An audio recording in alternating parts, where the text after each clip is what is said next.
Hey guys, let's talk about how to estimate your monthly mortgage payment.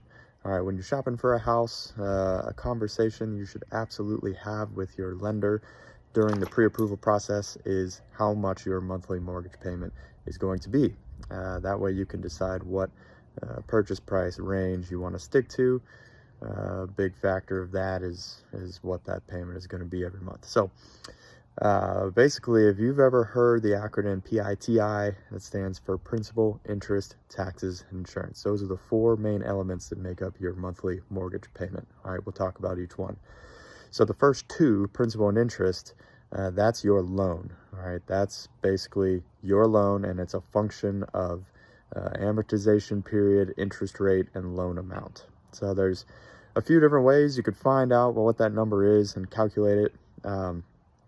I used to use Google before I got a fancy mortgage calculator.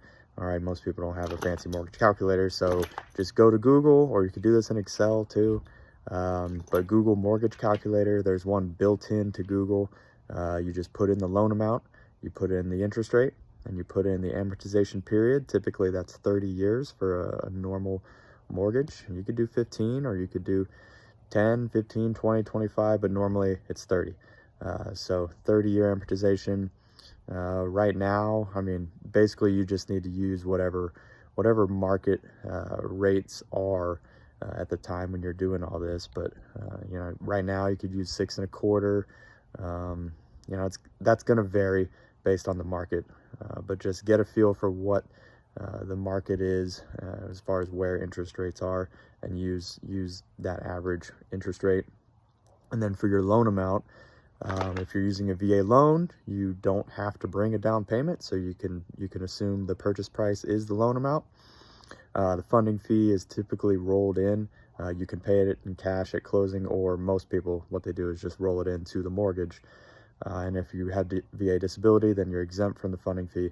But anyhow, for now, for all intents and purposes for this video, just use the purchase price as your loan amount if you're using a VA loan. If you're using a conventional mortgage, then 95%, 90%, 80%, it all depends on how much you're putting down. So anyway, figure out your loan amount, put in the interest rate and the amortization period, and that will spit out a number, and that number is your principal and interest, monthly principal and interest. Okay, that's P&I. T, taxes, property taxes.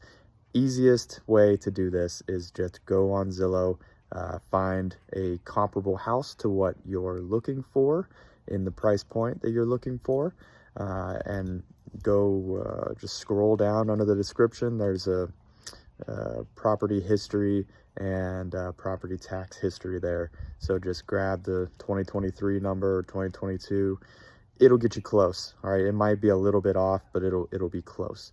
And then divide that number by 12, because that's an annual premium for property tax. Divide that by 12.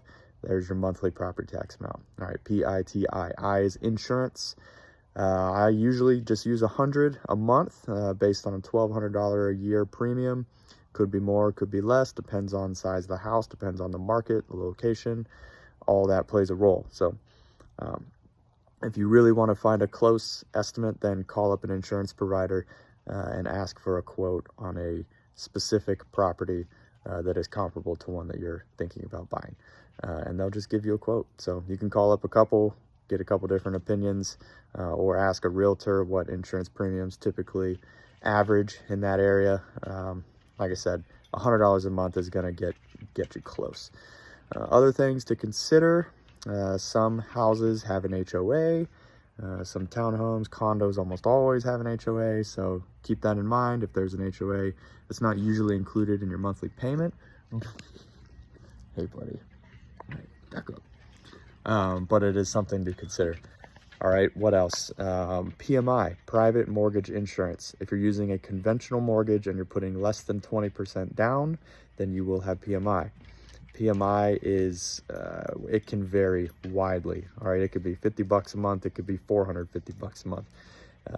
It's kind of a function of what your credit score is. That has a lot to do with it, and then a lot of other factors go into determining how much PMI is. If you're using a VA loan, you will never have PMI. There's no PMI on any VA loan ever.